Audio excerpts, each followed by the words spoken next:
Can you steal a minute before the show? I'd like you to meet my mamacita, my Madonna, my mater, Madrone. Michael, please, I don't have my English gibberish dictionary. My mother's out there. I don't see her very often. She's usually flitting the globe with Paolo. Paolo? Paolo Cassiano, the cellist, her fourth husband. He's in Boston to play Brahms or somebody. So she's just run up here to see me produce my brains out. And I've told her you're the element that really makes my show work. Your show? Vermont Today, starring Dick Loudon. Give me a break, Dick. When your mother's here, we'll say it's your show. Oh, by the by, Dick, I found some people who want to purchase commercial time on Vermont Today, and they want you to be their spokesperson. Michael, I really don't see myself hawking products. Dick, dismount from that high horse. Hausman and Olivier have done commercials, and they had reputations to protect. Read the script. The Queen of England would be honored to appear in this. Yeah, she and I are always up for the same parts. So I finally told the stewardess, my dear, we bought this cello a ticket. If there are too many passengers, perhaps you can slide them under the seats. Well, you know how Paolo hates scenes. Speaking of scenes, Mum, this is my Vermont Today set. Michael, you designed this? Well, I didn't actually hold the pencil. Oh. But I worked closely with a man who did. He was wondering how people would enter and exit. I said, how about a door? Voila. Very resourceful. Ernie, move this plant. It violates the aesthetic balance of the set. Okay, Mr. Harris, but it's covering that burn in the road from the time that fire eater belched. Oh, yes, well, better leave it where it is. And tell the others, anybody who touches that plant answers to me. Right, Mr. Harris. Well, if nothing else, you do seem to have the respect of your men. Michael, you conniving weasel, I read the commercial. Oh, hi there. Dick Loudon, Mrs. Lily Cassiano. The weasel's mother. Listen, I didn't mean... No need to explain, Mr. Loudon. When creative people show fire, I know it was ignited by a divine spark. Yeah. That's the way it fell in here. Phone call from Mrs. Cassiano? Oh, it must be Paolo. Excuse me. Michael, I'm sorry, but you forgot to mention that the commercial is for Swiss-style dog food. Oh, didn't I? It's a Sacco product, shaped like little chocolate bars. Pooch thinks he's getting a forbidden treat. The script calls for me to wear those leather shorts. Dick, the grandfather in Heidi wore them, and he's one of the most beloved characters. Michael, I'm not doing the commercial. Try to get that through your thick, handsome face. Michael, dear, I have to go. Go? But, Mom, you just got here. Well, it's Paolo. He's gotten himself in a mood. And if I don't go comfort him, he won't be able to play a note. Brahms needs me. But, Mom, you can't just go. You haven't met Stephanie. You haven't seen my show. I wanted to show you everything I've done with this place. I think you'd be pretty impressed. Michael, dear, Matisse is impressive. Mozart is impressive. This is all very well, but you're 28 years old, and what are you? Perhaps I can stop by later in the week. I'll give your love to Paolo. Ciao.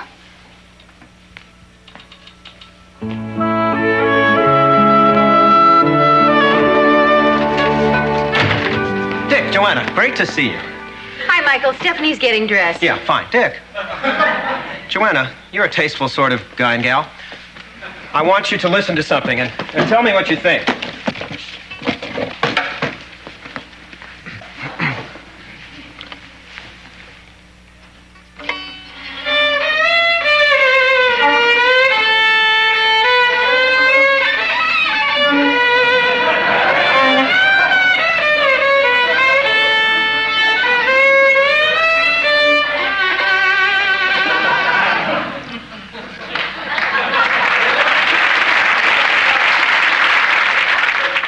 Well? Michael, you might consider, taking lessons. Oh, I've had hundreds of lessons. When I was a kid, I studied violin day and night until my teacher begged me to stop. Michael, why do you suddenly want to be a violinist? Oh, look at me, Joanna. I'm 28 years old, and what am I? Well, that's silly. You're a very talented producer, right, Dick? Honey, he doesn't need to hear it from both of us. Well, thanks, you two, for the attempted coddle. But I'm here to talk turkey. What's the verdict? Michael, you know, it's too soon to tell after only hundreds of lessons. Dick, did I just hear a cat screaming? George! It sounded like somebody was trying to pick it up with pliers. George. Oh, hi, Michael. I didn't know you played the violin.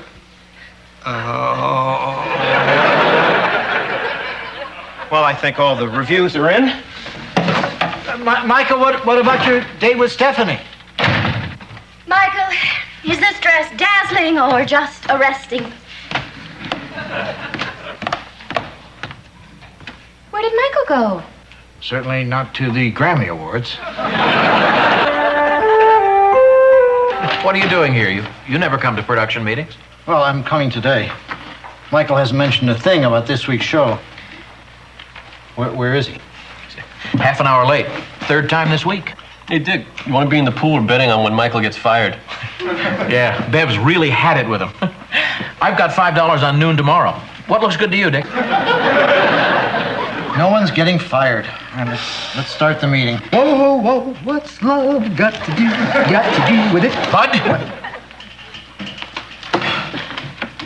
All right, who's this week's guest? We could start a pool on that.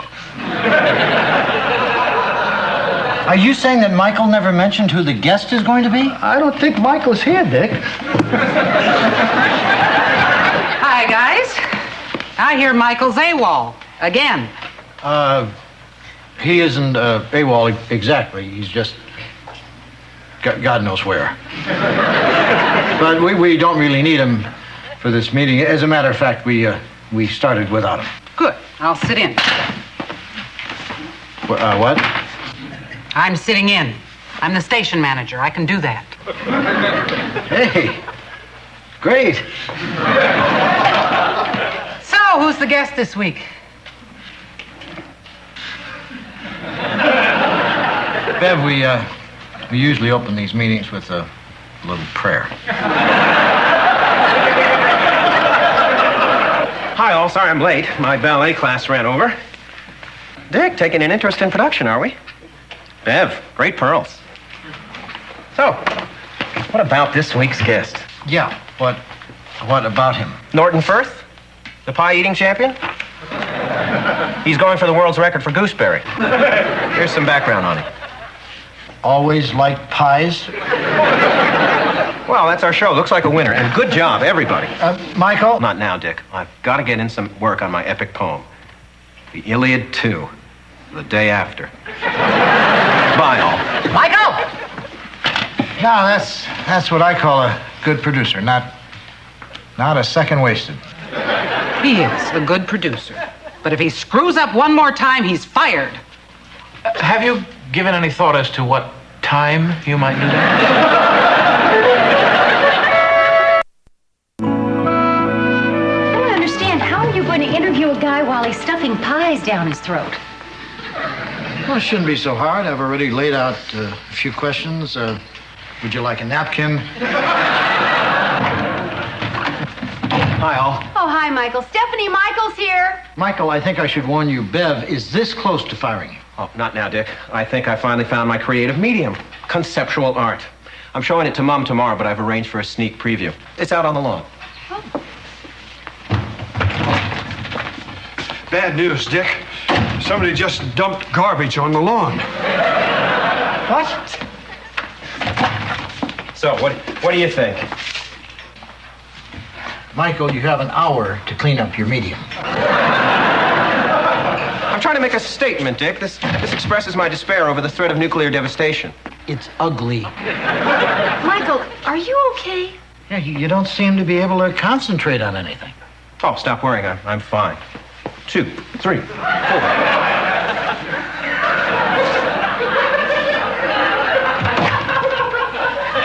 Okay, Michael, take one look and commence wolf whistles.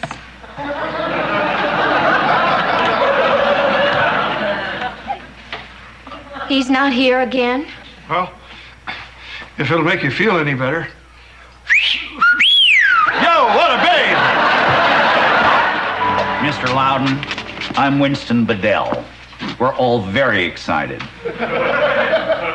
I'm excited for you. What is it that's got us all abuzz? Swiss-style dog food, and having you as its spokesman. Didn't Michael Harris call you? Not since he told us you were gaga to do the commercial. Aha. Well, it's a good thing you dropped by. This way you won't spend a lot of money for set, studio rental, that kind of thing. Ready for you, Dick? What? There must be a misunderstanding. I told Mr. Harris that I wasn't going to do the commercial. He should have explained that to me. Without you, there's no commercial. Well, I guess the thing to do is take this up with his boss. Doggone. Yeah, I guess if I don't do it, you're just gonna go with the Queen of England. Dick, this is what you're going to be wearing.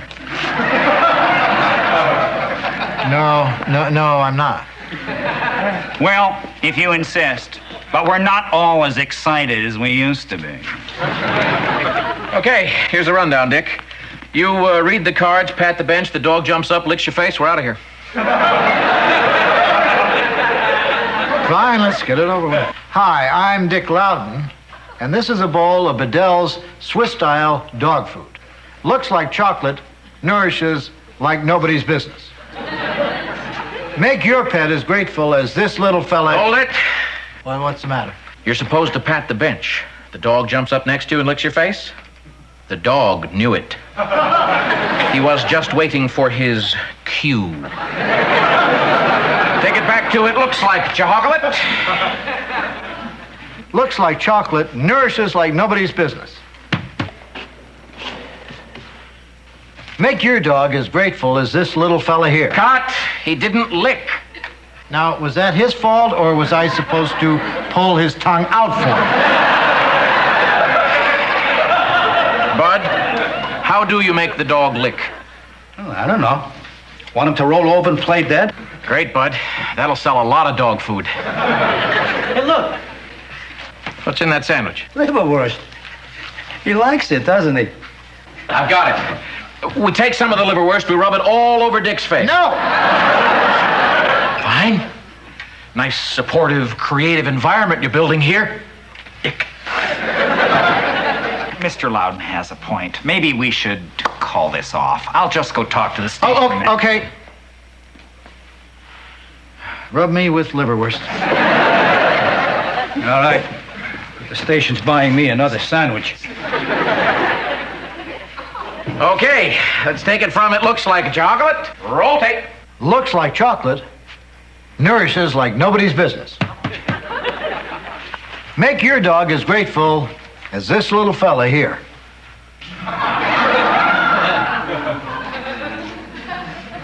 Oh, come on. Cut! I don't believe this.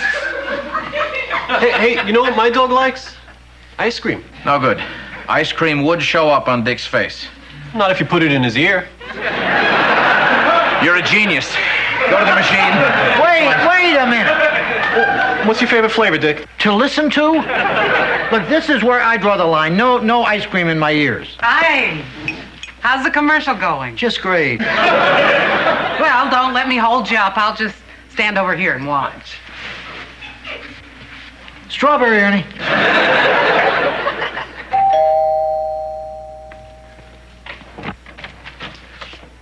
Steph. Michael, you've walked out on me twice. I think you owe me an apology and a precious stone. Steph, can we talk while I paint? Mom just called. She's back in town, and I only have a few more minutes to achieve something of lasting importance. children with big ears? Well, the ones with big eyes got a lot of attention. Michael, those kids were cute. These kids need plastic surgery. Well, maybe I can finish the first chapter of my novel.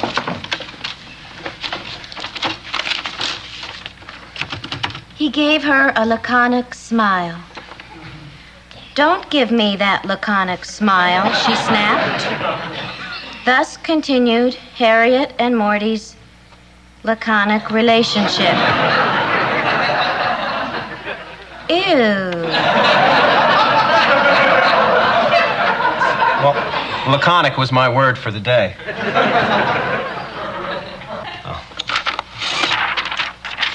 Michael, come and sit down.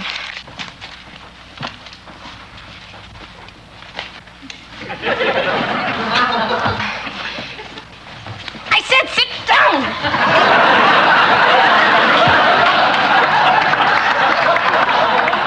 Michael, novels, paintings, the violin. Why are you ignoring me and doing all these really unimportant things? Steph, I'm trying to find my talent. Talent? What do you want that for? Well, it's the only thing my mother respects. I've been trying to come up with one as long as I can remember. One time in school, I made this clay squirrel with a bushy tail and a little nut in its paws. I was so proud. And I brought it home to show Mom. And she liked it? She called it derivative and threw it in the trash.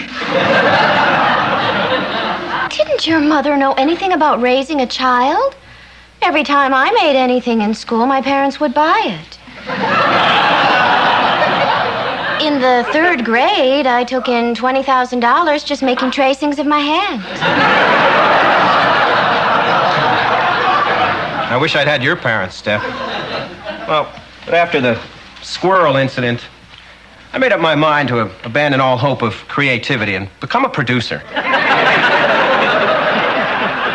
But you love being a producer. Well, that's not important, like being an artist. It's better. Producers have big houses and cars.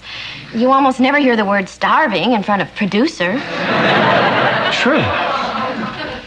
Artists are poor, have nervous breakdowns, and amputate portions of their body. Now, which one sounds good to you? Well, I'd be a fool to be anything but a producer if you put it that way. Oh, my God, she's here, and nothing's finished. Steph, stall her. I've only got 4 chapters to go. You are not letting that woman push you around anymore. And that's an order.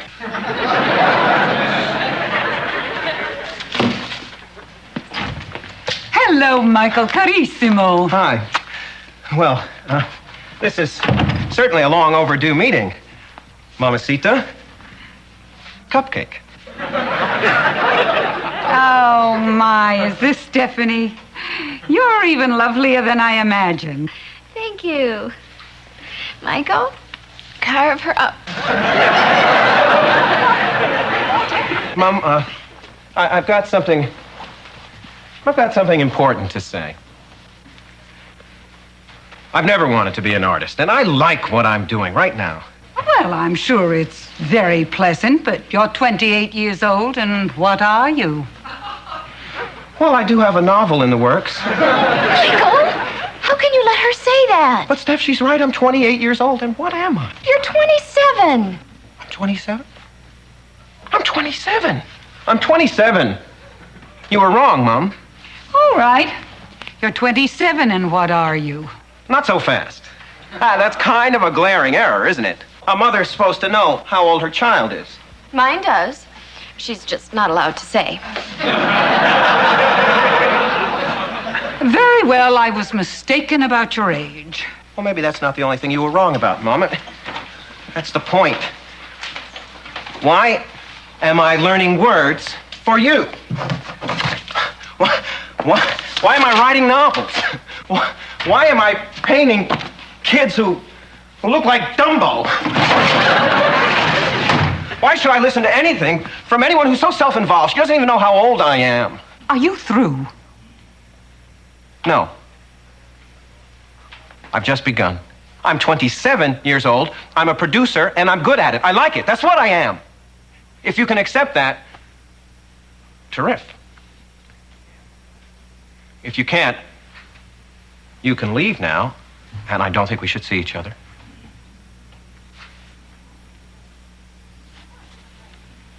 Well, my plane isn't for a couple of hours, and you did promise me dinner. A smashing dinner. I'll write it off to the station.